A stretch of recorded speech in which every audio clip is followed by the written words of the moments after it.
Committee on Rules and Legislative Administration will now reconvene. I move that Joint Rule 2.03 be waived for House File 238 and that it be placed on the General Register. Representative Nash, if you could briefly explain your bill. Yes, thank you, Madam Chair. It is the pejoratively known Stand Your Ground bill. It was in committee and it was laid over for possible inclusion. We had been told that there were a good number of members of the opposing caucus that wanted to vote in favor of the public safety omnibus, and I think there were 15. So at that request, we deferred and decided to pull it back out and send it to the General Register. Discussion. Representative Portman. Thank you, Madam Chair. Representative Nash, why should this bill be treated differently than all of the other bills that were laid over for possible inclusion that were not included in omnibus bills? Representative Nash. Well, Madam Chair, thank you, Representative Hortman. This was a bill that we made a conscious decision to pull back out and send to the floor. Just simple as that. Representative Portman.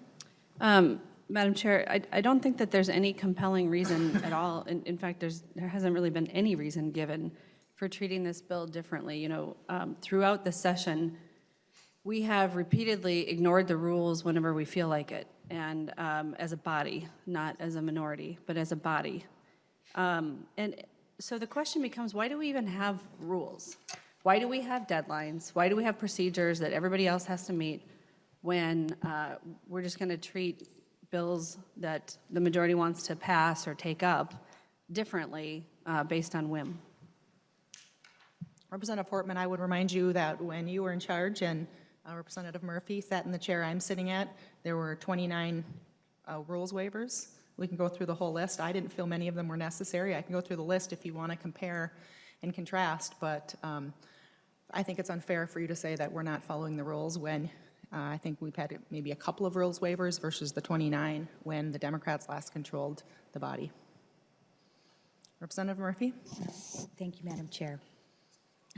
It is a habit of members of the legislature to look back and identify behavior that they may or may not agree with and say that's the justification for doing what they're doing right now. And I think Leader Hortman was asking you and Representative Nash the justification for this piece of legislation. And I'm pretty sure Minnesotans are pretty tired of the scrum match that comes from this body all the time saying, well, you did it or you did it, and so therefore it's justified. I think she's asking a fair question.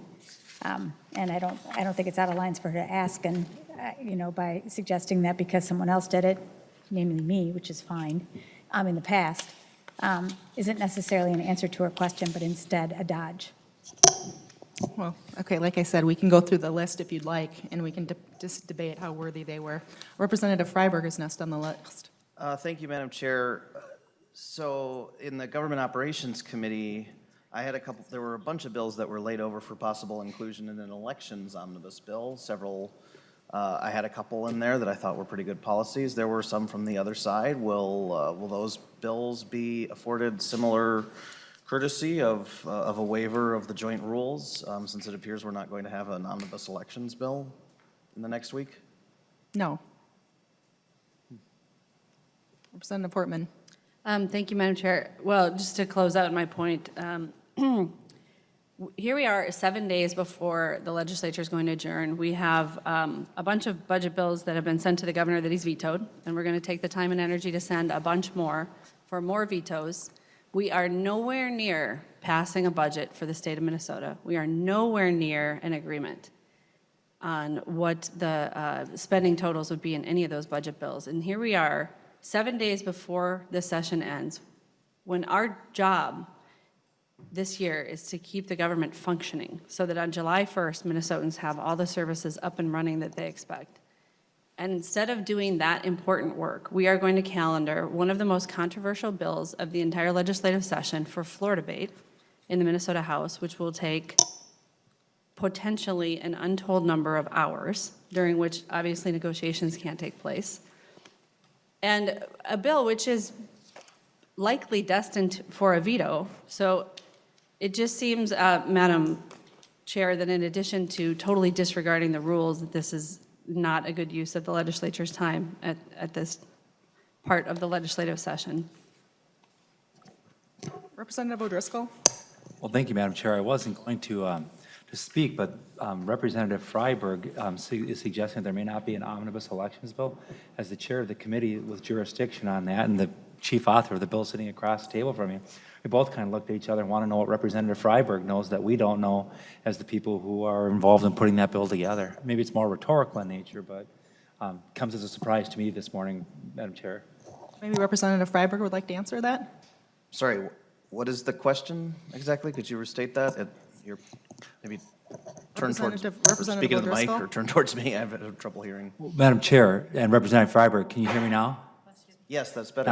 Not to take a commercially used phrase, but my question was, as the chair of the committee that has jurisdiction over the elections bill, sitting across the table from me is the chief author of that bill.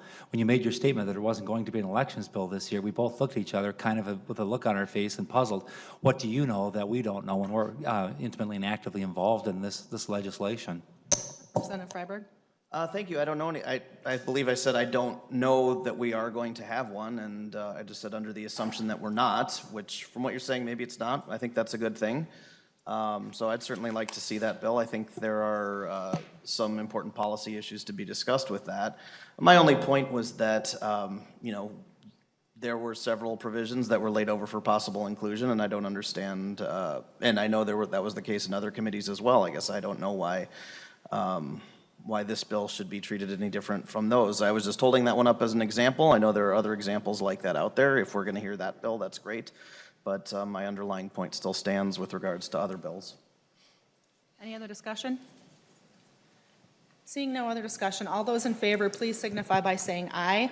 Aye. Opposed, nay? No. The motion prevails. I move that Joint Rule 2.03 be waived for House File 565 and that it be re-referred to the Committee on State Government Finance. Representative O'Driscoll, if you could briefly explain your bill.